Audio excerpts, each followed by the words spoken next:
Welcome back to So You Really Want to Learn Latin, and today, as promised, we are going to be looking at verbs of fearing. Okay, now what do we mean by verbs of fearing? Well, obviously, the verb that expresses the concept of being afraid. Okay, now so far in Latin we've just used the verb timeo, and timeo, basically we've said things like he is afraid to walk, timet ambulare, or he is afraid to swim, natare timet. Okay, nothing complicated about that. But that, of course, is when we're talking about what we, as the subject of the sentence, are afraid to do. So if the subject of the sentence is afraid about something, then it's very straightforward. We use a verb like timeo and follow it by an infinitive.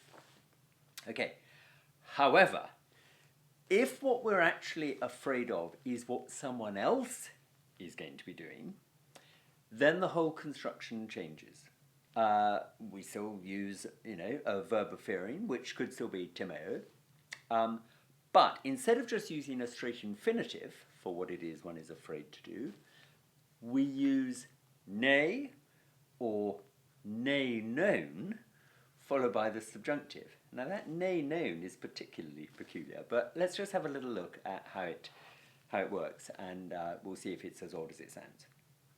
Okay, so if the fear that one has of what someone else will do relates to the future, and if you think about it, that is normally the case. You're afraid about what is going to happen. Okay, so that'll be in the future. Where that happens, we have our main verb. If it is a primary main verb, then the construction is going to use ne or ne known plus the present subjunctive. And if the main verb is historic, it will be ne or ne known followed by the imperfect subjunctive. Okay? So if you wanted to say, he is afraid that the enemy will come, or he is afraid that the enemy are coming, in the future, that would be timet ne hostes veniant. Okay, present subjunctive of venio after ne, after a verb of fearing. So timet ne hostes veniant. He is afraid that the enemy will come.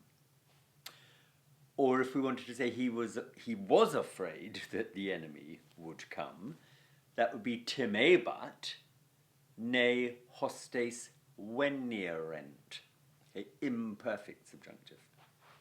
Okay, and if you wanted to make both of those sentences negative, so if you wanted to say something like he was afraid that the enemy would not come, because he'd promised everyone that the enemy would come and suddenly he was afraid that they wouldn't, that would be timet ne hostes non veniant, or if it was a historic main verb, timebat ne hostes non venierent.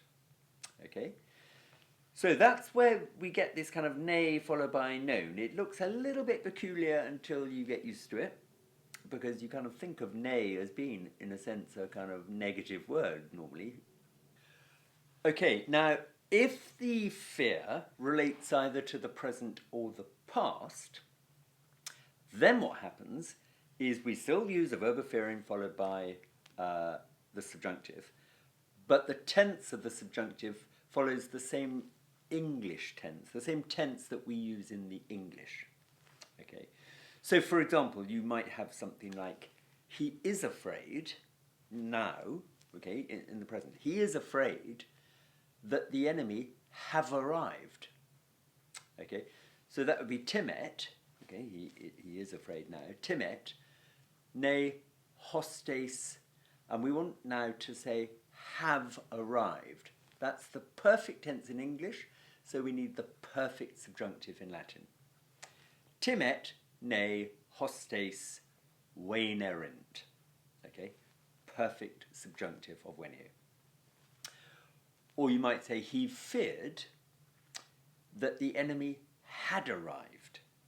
Okay, so his fear is for the past. He feared, so timebat, or perhaps timuit, ne hostes. Now, here we're trying to say they had arrived. Pluperfect in English, pluperfect subjunctive in Latin, veniscent. So you could have timebat ne hostes veniscent, or timuit ne hostes veniscent. Okay?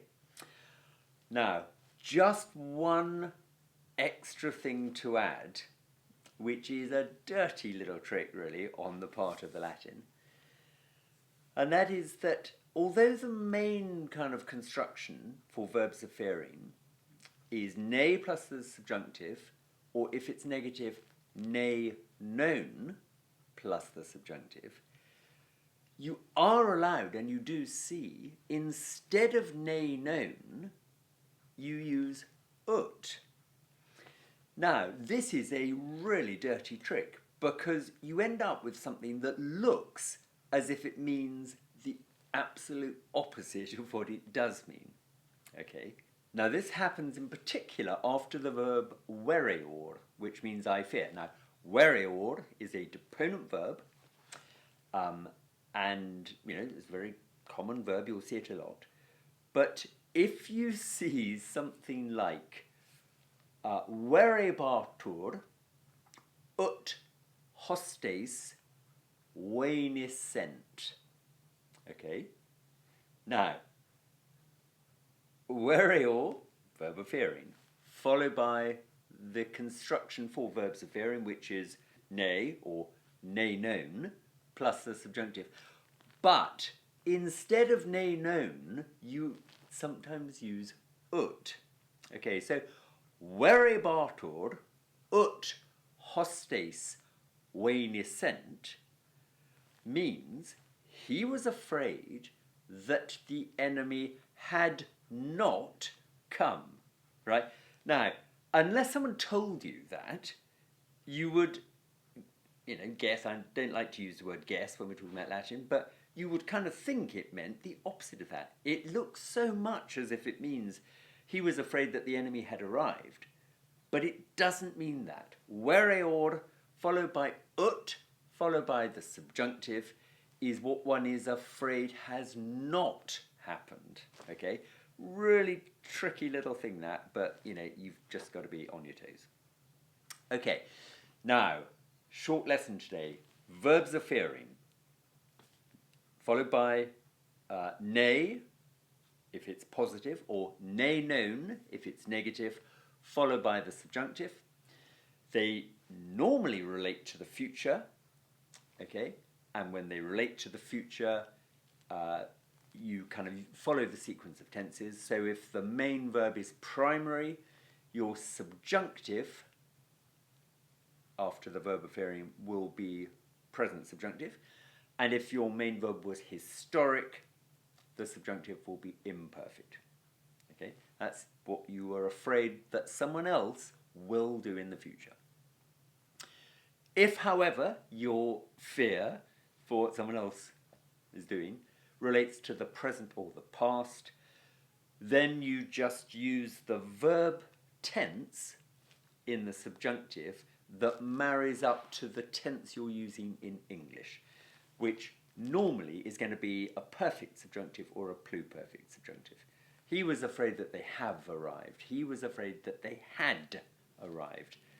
Okay, so your subjunctive tense will be perfect or pluperfect to reflect that tense.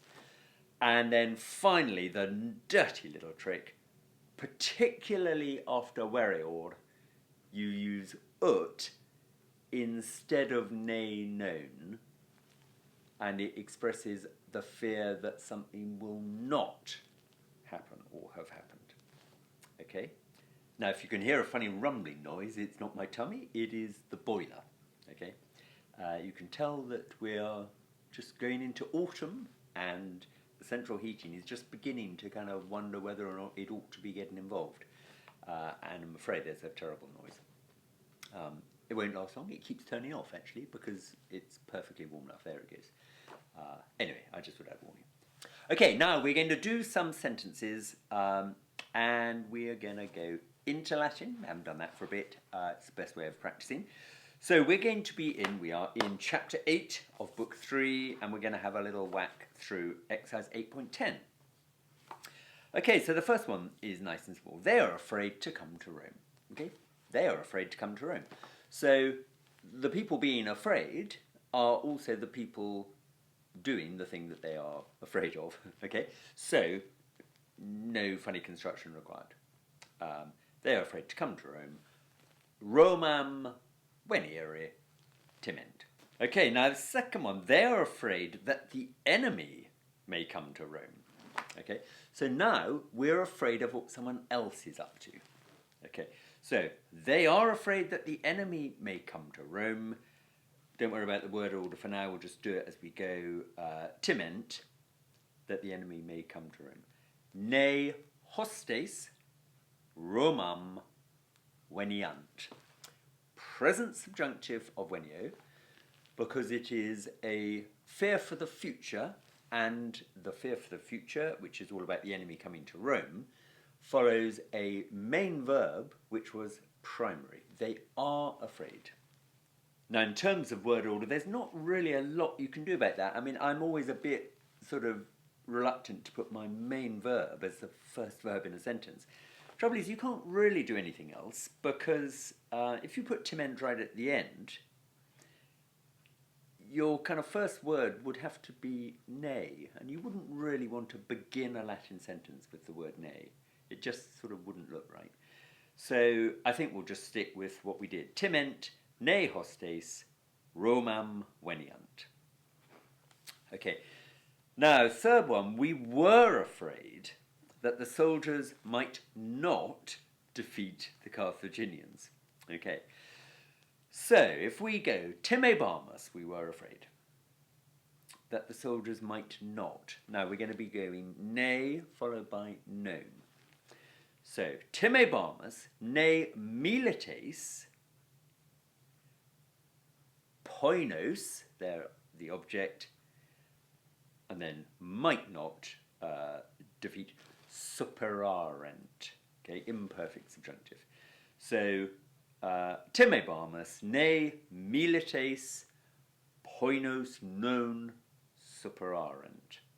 Okay, and with that one, if we use the verb vereor instead of timeo, you might have expected verebamur ut milites poinos superarent. Okay, and that's horrid because it, as I said, it looks like it means the opposite of what it does mean. But after a verb of fearing, if you have ut and the subjunctive, it means you're afraid of something not happening. Okay, right, number 5. She was afraid that her mother might not see her. Okay, so timebat ne mater se non videret. Okay, she was afraid that her mother might not. Okay, and again, if we were using vereor, we would use ut without a negative word, and it would mean she was afraid that that might not happen. And finally, number 5. In number 5, it actually asks you to use vereor plus ut. So we were afraid that our brother had not returned. So verebamur ut frater noster, our brother, frater noster, rediisset. Okay, that's the pluperfect subjunctive of redeo. So we were afraid that he had not returned using ut. As I say, it just looks like it means the opposite of that. Okay, that's enough for this week. Next time we are going to be looking at the word mille, meaning 1,000, and how that behaves, particularly when it's in the plural.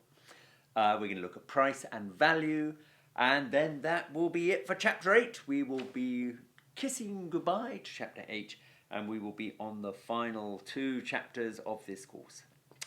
So keep up the good work on the Latin. Drop me any comments in the comments box below, and I'll see you back on this channel very soon.